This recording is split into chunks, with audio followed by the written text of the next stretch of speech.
bersama kita. Nah, kali ini kita masih dalam keadaan yang belum memungkinkan buat kita bertemu secara langsung dan alhasil kita harus secara virtual seperti ini. Tapi tidak mengurangi semangat kita untuk memuji dan memuliakan nama Tuhan. Sebelum kita memulai ibadah, mari kita berdoa terlebih dahulu. Mari kita berdoa dalam doa. Tuhan, terima kasih Tuhan atas berkat-Mu selama 1 minggu ini. Kiranya berarti kami akan memulai ibadah pada minggu hari ini. Kiranya berkat ibadah ini akan berjalan sesuai dengan kehendak-Mu saja. Tuhan, ini doa kami, haleluya, amin. Untuk mengawali ibadah pada pagi hari ini, kita akan angkat pujian Datanglah ke Bait-Nya.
Untuk salam damai kita bakalan kayak gini dengan mengatakan damai bersamanya. 1. Damai bersamanya. Selama seminggu ini pasti kita melakukan banyak dosa. Untuk mengakui dosa-dosa kita di hadapan Tuhan, kita akan angkat pujian Ajarku Berdiam.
siang teman-teman. Nah, sebelum kita mulai merenungkan firman Tuhan, marilah kita berdoa terlebih dahulu. Tuhan Yesus, saat ini kami anak-anak-Mu berdoa dan memohon kasih karunia-Mu untuk hadir di tengah kami. Bila mana saat ini kami hendak mendengarkan firman-Mu, kiranya Engkau senantiasa memberikan pernyataan-Mu sehingga hati kami hanya tertuju padamu.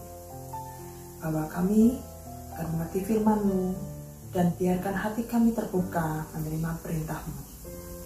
Terima kasih Tuhan, dalam nama-Mu kami berdoa. Amin. Di firman saat ini kita membaca dari Yosua 24 ayat 15 sampai dengan 24 yang berbunyi demikian. Tetapi jika kamu anggap tidak baik untuk beribadah kepada Tuhan, pilihlah hari ini kepada siapa kamu akan beribadah. Allah yang kepadanya nenek moyangmu beribadah di seberang sungai Efrat, atau Allah orang Amori yang negerinya kamu diami ini. Tetapi aku dan seisi rumahku, kami akan beribadah kepada Tuhan. Lalu bangsa itu menjawab, jauhlah daripada kami meninggalkan Tuhan untuk beribadah pada Allah lain.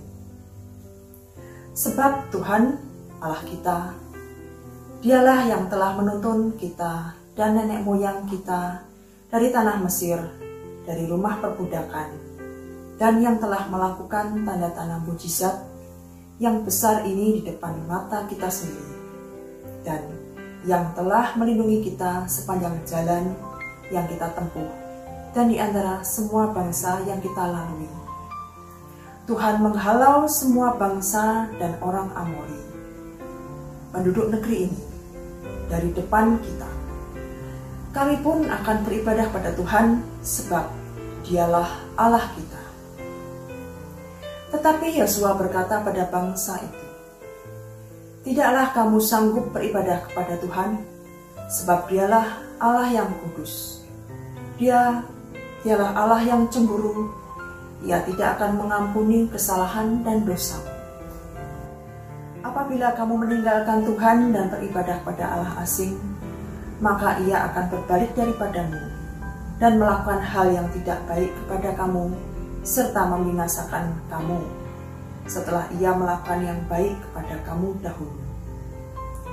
Tetapi bangsa itu berkata pada Yosua, tidak, hanya kepada Tuhan saja kami akan beribadah. Kemudian berkatalah Yosua kepada bangsa itu, kamulah saksi terhadap kamu sendiri, bahwa kamu telah memilih Tuhan untuk beribadah kepadanya. Jawab mereka, kamilah saksi. Ia berkata, maka sekarang jauhkanlah Allah asing yang ada di tengah-tengah kamu, dan condongkanlah hatimu pada Tuhan Allah Israel. Lalu jawab bangsa itu kepada Yosua, kepada Tuhan Allah kita, kami akan beribadah, dan firman-Nya akan kami dengarkan. Demikian bacaan firman Tuhan. Nah, kita lanjut. Dalam bacaan tadi seperti cerita Yosua tadi, Yosua yang dari masa mudanya telah diberikan kesempatan melayani Tuhan, mampu memberikan contoh yang konkret dan tepat sasaran. Dan hasilnya bangsa Israel pun tidak berpaling dari Tuhan dan tetap pada tujuan utama, yaitu masuk ke tanah perjanjian Kanaan. Dari bacaan tadi yang mengisahkan tentang Yosua di masa akhir hidupnya, yang mempertanyakan pada bangsa Israel untuk mengambil keputusan seperti yang telah ia lakukan. Yosua telah berkomitmen dan memiliki tanggung jawab secara moral pada Tuhan dan bangsa Israel, yaitu untuk mengemban misi dalam memimpin bangsa Israel masuk ke dalam tanah perjanjian, yaitu tanah Kanaan. Dan ternyata bangsa Israel juga mengambil keputusan yang sama, yaitu tetap mengikut Tuhan. Di sini Yosua telah memberikan pengalaman yang amat sangat berharga bersama dengan bangsa Israel, yang membuat bangsa Israel selalu tetap pada pendiriannya untuk mengikut Tuhan. Nah, pertanyaannya, apa yang dilakukan oleh Yosua? Nah, dari sini kita melihat pada akhir-akhir ini banyak sekali kejadian-kejadian yang sangat mencoreng dunia remaja dan pemuda. Mulai dari berontak pada orang tua, adanya perkelahian, bullying, aksi begal, dan bahkan sampai pada pembunuhan secara fisik. Dari beberapa hal tersebut perlu kita renungkan bersama. Dan sebagai generasi milenial, yang terutama adalah apakah kejadian-kejadian seperti yang disebutkan tadi akan terus-menerus terjadi, berulang-ulang, ataukah harus dihentikan? Kalau dihentikan, bagaimana caranya? Ada beberapa penyebab yang mendukung terjadinya hal-hal tersebut. Itu misalnya, satu, pola hedonisme. Pola hidup hedonisme itu di mana remaja tidak mau kalah dengan temannya, baik dalam materi, fisik maupun pengaruh. Yang kedua, adanya kemajuan teknologi. Kemajuan teknologi yang sangat pesat dan memberikan motivasi yang sangat kuat bagi remaja dari kehidupan mereka semua untuk meniru dan melakukan hal-hal yang di luar dari kebudayaan yang kita anut. Misalnya dengan adanya film-film juga, sinetron yang tidak mendidik, bahkan memberikan contoh yang negatif bagi pemuda dan remaja. Selain itu, adanya kurang efektifnya pendidikan agama di institusi, sekolah, dan lingkungan, ataupun di gereja-gereja yang kadang lebih fokus terhadap kegiatan yang bersifat liturgis, khotbah-khotbah yang klasik, dan kurang memperhatikan adanya Christian moral development bagi pemuda dan remaja. Dan melalui hal-hal tersebut timbul sejumlah pertanyaan yang diantaranya, siapa sebenarnya yang bertanggung jawab dari adanya permasalahan seperti itu? Di mana adanya motif etika, moral bagi pemuda dan remaja yang sampai dapat melakukan hal-hal seperti itu? Apakah sudah separah itukah dunia anak muda? Kembali kita juga harus menengok ke belakang dari akar permasalahan yang ada. Dan faktor-faktor apa sajakah yang dapat mempengaruhi moral dari remaja? Yang kita lihat pertama mulai dari lingkungan terdekat kita, keluarga dan orang tua. Orang tua memiliki peran yang amat sangat penting dalam perkembangan moral kehidupan kita. Kadang kita mengalami saat ini banyak yang harus dilakukan mereka untuk menyambung kehidupan, yaitu bekerja. Tetapi kadang mereka terlalu sibuk dalam bekerja dan merasa bahwa kadang dengan menyediakan gadget dan menyediakan materi bagi anak-anak mereka yang mereka rasa cukup untuk mendukung aktivitas dan kehidupan anak-anak mereka. Sehingga mereka sibuk dengan aktivitas mereka masing-masing, sehingga juga mereka tidak berkesempatan untuk mengawasi pergaulan anak-anak mereka. Perkembangan sikap, mental, dan perilaku mereka. Bahkan tidak jarang pula orang tua membawa aura yang hanya sesuai dengan kehidupan dan permasalahan mereka. Jadi kadang mereka menghadapi masalah di tempat mereka bekerja, lingkungan mereka bekerja, juga rekan-rekan mereka. Aura mereka yang seharusnya tidak sesuai dengan kehidupan keluarga, mereka bawa ke dalam kehidupan keluarga. Seperti contohnya, seorang ayah mampu membentak anaknya karena telah melakukan sesuatu hal yang mungkin hanya sesuai dengan by order oleh ayahnya. Tidak sesuai dengan kemampuan anaknya, tapi dipaksakan. Dia tidak sadar memperlakukan anaknya layaknya bawahannya.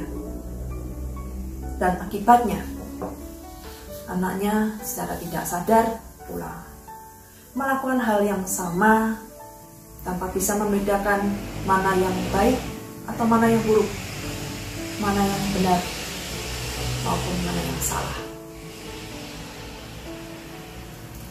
Dan kedua, ada teman-teman dan lingkungan untuk bergaul. Teman juga dapat memberikan pengaruh yang positif dan negatif. Dan tidak jarang justru pengaruh negatif lebih cepat merasuk daripada hal yang positif.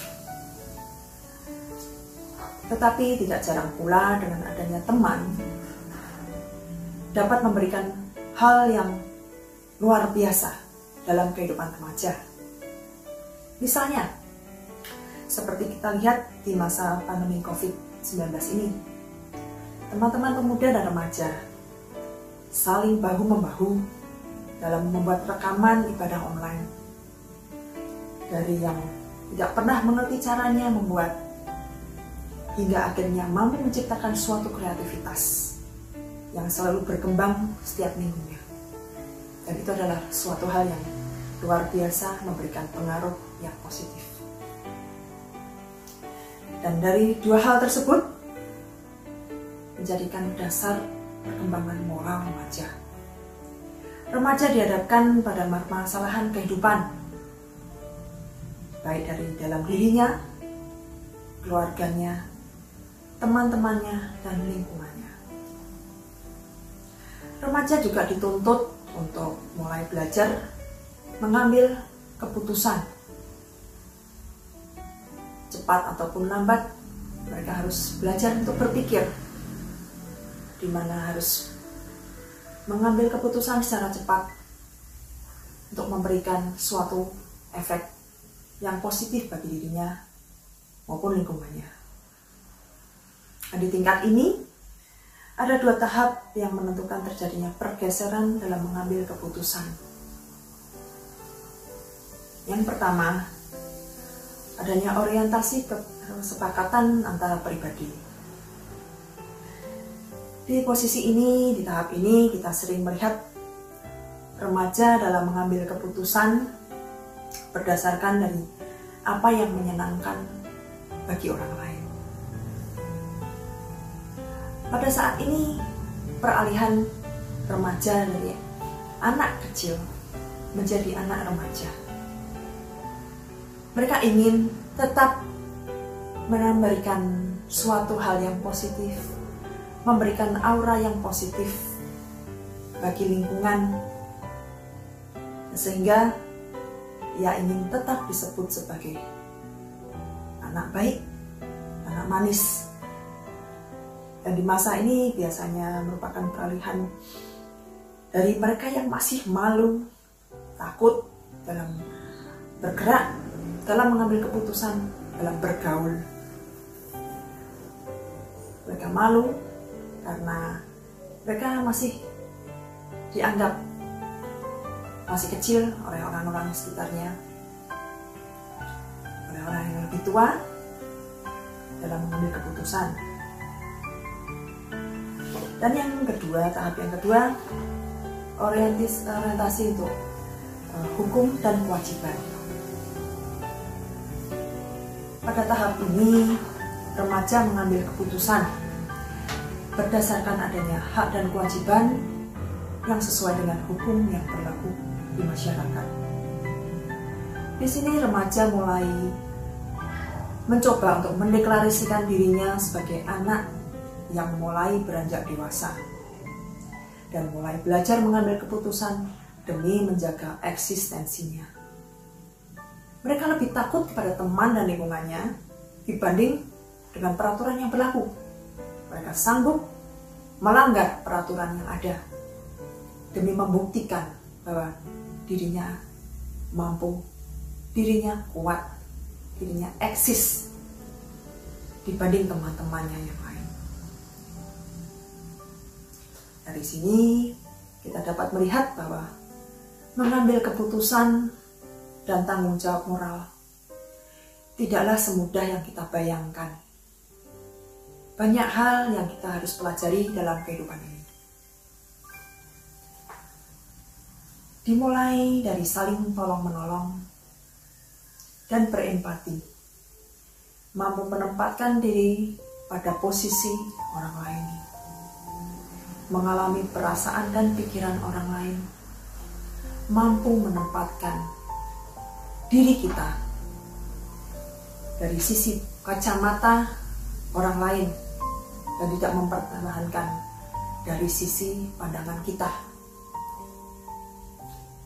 Hal ini memberikan kesempatan bagi remaja dan dalam masa transisi untuk tidak menempatkan diri lebih tinggi dari orang lain. Jika kita mampu melakukan sesuatu, alangkah baiknya kita bisa mengajak teman, rekan, maupun teman-teman yang lebih muda untuk ikut dalam berkontribusi. Walaupun mereka hanya mampu sebagian, tapi itu merupakan suatu hal yang luar biasa. Efeknya positif bagi mereka dan dapat membangun kemandirian moralitas mereka. Mungkin apa yang kita lakukan itu adalah hal yang sulit karena kita sendiri tahu kita mampu melakukan hal itu lebih baik.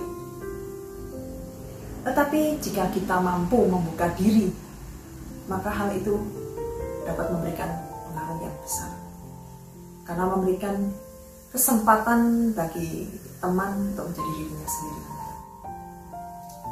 Dan seperti cerita yang kita baca di Yosua tadi, Yosua yang dari masa mudanya telah diberikan kesempatan oleh Tuhan untuk melayani, mampu memberikan contoh yang konkret dan tepat sasaran.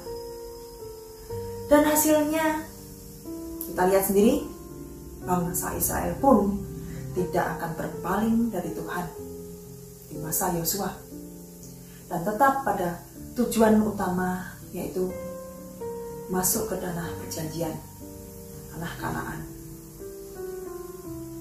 Dan yang terakhir, saya akan membagikan sebuah ilustrasi cerita. Ada seorang pria yang sudah memiliki istri, yang saat itu dia adalah pria yang sangat bahagia, yang memiliki keluarga, memiliki anak, yang merupakan mungkin keluarga yang sempurna bagi dia. Dia sangat amat mencintai keluarganya, istrinya dan anak-anaknya. Pada suatu hari, ia mendapatkan suatu permasalahan yang baginya adalah luar biasa berat, yaitu istrinya yang mengalami sakit. Setelah sekian lama istrinya sakit, oleh dokter dia divonis sakit keras dan dalam keadaan kritis yang hampir mati. Sebenarnya ada obat yang diresepkan oleh dokter yang mampu untuk menolongnya. Mungkin memberikan sedikit waktu untuk memperpanjang kehidupannya. Tapi itu adalah suatu hal yang sangat berarti bagi sang suami. Tapi permasalahannya, obat itu hanya dijual di apotek tertentu saja. Segera ia menuju ke apotek yang dimaksud dan menemui sang apoteker, kemudian memberi resep yang telah diberikan oleh dokter tersebut, serta tidak lupa ia menanyakan harga obat tersebut. Ternyata di luar perkiraan sang suami, di luar perkiraan keuangannya juga. Suami tersebut kaget luar biasa karena ia tidak mampu membayar atau menebus obat itu karena teramat sangat mahal.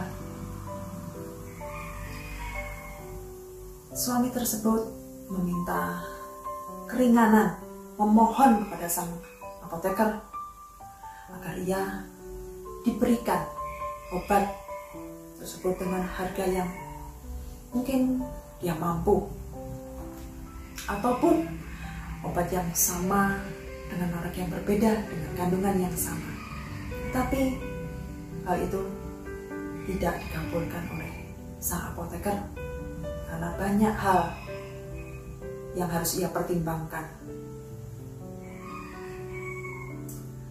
Dalam keadaan putus asa, sang suami mengambil keputusan, bertekad untuk mencuri obat tersebut untuk istrinya, agar sang istri dapat minimal memperpanjang masa hidupnya. Dari cerita ilustrasi tadi memberikan pertanyaan. Yang harus kita pertanyakan adalah, apakah suami itu mengambil keputusan yang benar atau salah? Dan secara moral, apakah keputusan yang ia ambil memberikan efek positif bagi dirinya, keluarganya, lingkungannya, terutama apakah berefek yang positif bagi istrinya? Mungkin sang suami bermaksud yang baik untuk membantu proses kesembuhan istrinya.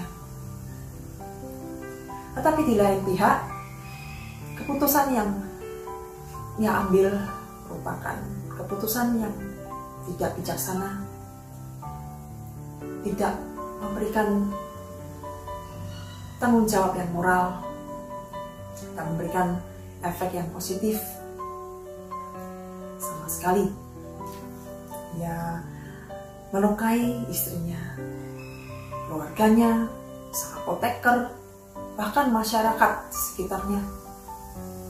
Karena perbuatannya, ia pun harus diganjar dengan hukuman. Apakah sepadan hukuman tersebut dengan rasa perhatiannya dengan istrinya ataupun dengan keluarganya? Dan apakah keputusannya itu memiliki tanggung jawab secara moral pada Tuhan dan sesama? Dan semoga dengan ilustrasi cerita tadi kita dapat memberikan sedikit gambaran bagi kita untuk selalu memberikan keputusan yang terbaik, memiliki tujuan yang mulia dengan penuh tanggung jawab secara moral kepada Tuhan dan sesama. Mari kita berdoa. Bapa yang di surga, kami sangat bersyukur karena kami boleh mendengarkan dan merenungkan firman-Mu pada hari ini. Kami bersyukur atas penyertaan-Mu. Bimbinglah kami ya Tuhan, agar kami dapat mulai melangkah dan mengambil keputusan yang disertai dengan tanggung jawab moral kami kepadamu. Berilah kami kemampuan untuk dapat menjadi diri kami sendiri dan dapat selalu menjadi angin yang sejuk bagi keluarga dan teman-teman kami. Terimalah doa dan permohonan kami ya Tuhan, yang kami peralaskan dalam nama Tuhan Yesus Kristus. Amin. Teman-teman, kita bangkit berdiri bersama seluruh umat Allah di sepanjang abad. Kita meneguhkan iman percaya kita dalam pengakuan iman rasuli. Aku percaya kepada Allah, Bapa yang Maha Kuasa, Khalik langit dan bumi, dan kepada Yesus Kristus, Anaknya yang tunggal Tuhan kita, yang dikandung daripada Roh Kudus, lahir dari anak darah Maria, yang menderita sengsara di bawah pemerintahan Pontius Pilatus, disalibkan, mati dan dikuburkan, turun ke dalam kerajaan maut. Pada hari yang ketiga, bangkit pula dari antara orang mati, naik ke sorga, duduk di sebelah kanan Allah, Bapa yang Maha Kuasa, dan dari sana Ia akan datang untuk menghakimi orang yang hidup dan yang mati. Aku percaya kepada Roh Kudus, gereja yang kudus dan am, persekutuan orang kudus, pengampunan dosa, kebangkitan orang mati, dan hidup yang kekal. Amin. Teman-teman, kita sudah mendengarkan firman Tuhan. Mari kita satu di dalam doa syafaat.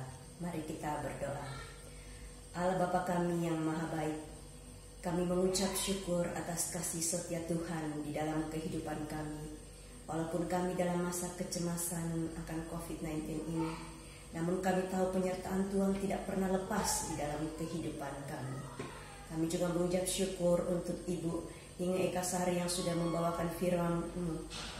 Engkau memberkati terus beliau dalam segala pekerjaan, pelayanan, dan keluarganya, agar selalu di dalam kasih dan penyertaan Tuhan.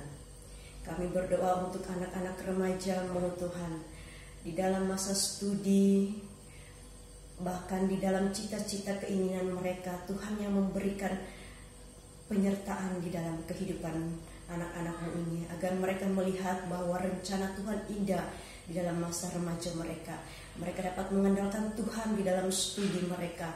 Bahkan persoalan apapun yang mereka hadapi, mereka tahu bahwa Tuhanlah satu-satunya yang mereka dapat andalkan. Sehingga di dalam masa remajanya dapat berjalan di dalam kehendak Tuhan, dan masa depan mereka gemilang dengan Engkau ya Bapa. Bapa, kami juga berdoa untuk Gembala Sidang kami Bapak Darmanto, Ibu Koni beserta anak dan keluarga besar. Engkau memberkati beliau dalam pelayanannya, di dalam rumah tangganya, bahkan kesehatan beliau dipulihkan Tuhan, sehingga menjadi gembala kami yang selalu membawa gereja-Mu dalam kebenaran dan di dalam kasih penyertaan Tuhan. Bapa, kami juga berdoa Tuhan untuk Temanggung, kota kami tercinta Tuhan. Engkau memberkati mulai dari bupati, wakil bupati, seluruh jajaran Tuhan yang ada. Biarlah kota kami ini selalu damai, selalu aman Tuhan. Bahkan segala keputusan apapun yang diambil, pemerintahan kami berjalan dalam kehendak Tuhan, sehingga kami tetap satu di dalam kasih Tuhan, dan kota kami ini diberkati senantiasa. Kami juga berdoa untuk bangsa kami Tuhan Indonesia, pemerintahan kami mulai dari presiden, wakil presiden, seluruh lembaga yang ada Tuhan.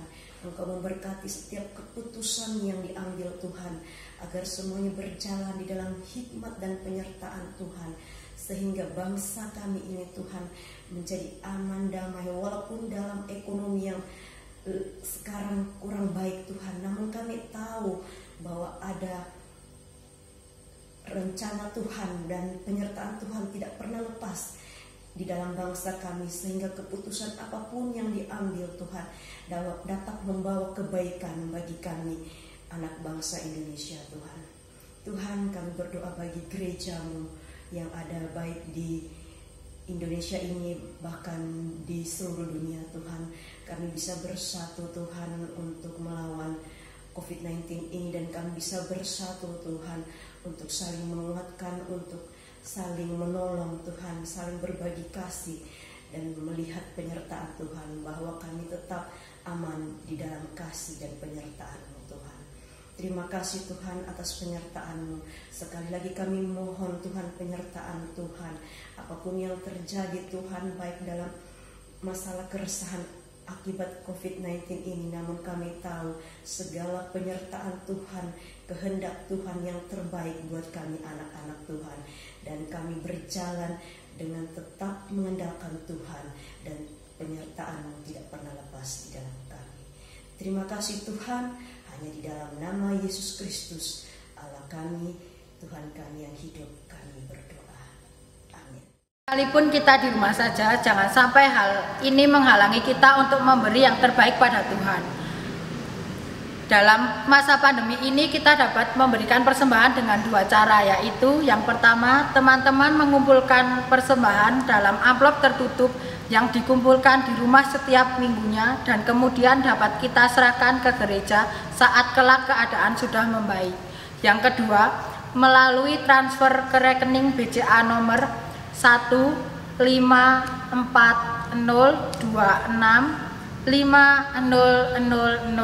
atas nama Inariati Gunadi. Sambil kita bersama-sama mempersembahkan sedikit yang kita miliki, mari kita angkat pujian Sungai Sukacitamu.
Sekarang kita akan membawa persembahan kita di hadapan Tuhan. Mari kita bersatu dalam doa. Tuhan, terima kasih Tuhan karena Engkau telah memberikan sedikit dari kami yang kita punya, dan sehingga kami dapat mempersembahkannya kepadamu, dan semoga persembahan ini dapat berguna bagi gereja kami dan juga berguna bagi kemuliaan-Mu saja. Tuhan, hidup kami, haleluya, amin. Sekarang saatnya kita akan menerima berkat dari Tuhan yang diambil dari Amsal 16 ayat 9. Hati manusia memikir-mikirkan jalannya, tetapi Tuhanlah yang menentukan arah langkahnya. Amin. Nah, nggak kerasa nih kita udah di penghujung ibadah aja. Dan untuk penutup ibadah ini kita angkat satu pujian sebab Tuhan baik.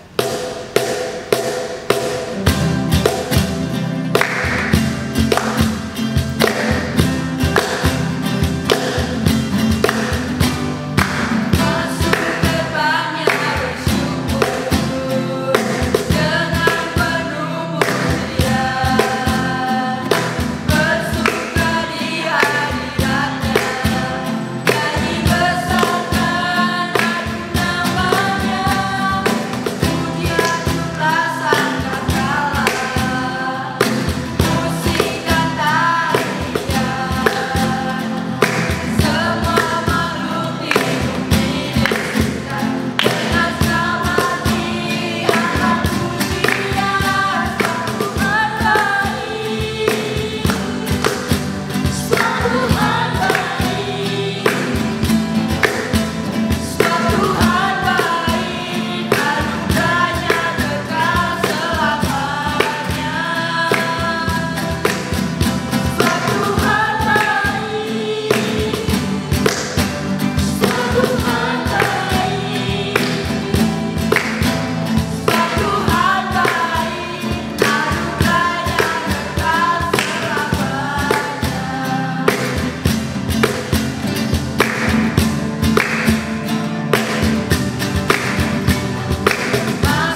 memberkati.